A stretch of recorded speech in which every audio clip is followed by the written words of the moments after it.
George raced toward the tree, far ahead of the men.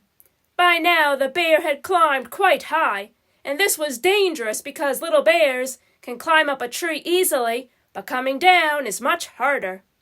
They may fall and get hurt. The men were worried. They did not know how to get him down safely, but George had his plan. With the big bag over his shoulder, he went up the tree as fast as only a monkey can, and when he reached the baby bear, he put him in his bag and carefully let him down so that the men could safely catch him.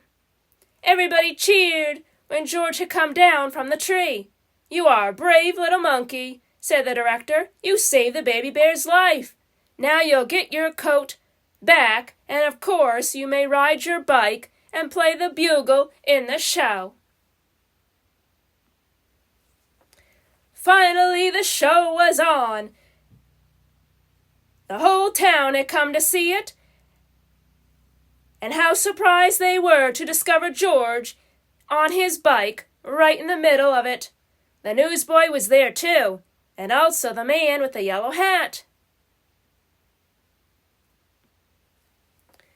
who had been looking for George everywhere and was happy to have found him at last. The newsboy was glad to have his bag again, and the people from the other side of the street, whose papers George had made into boats, were not angry with him any more. "George!"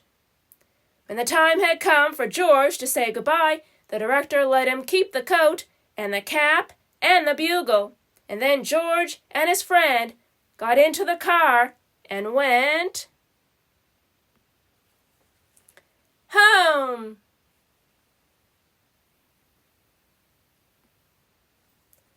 Good night.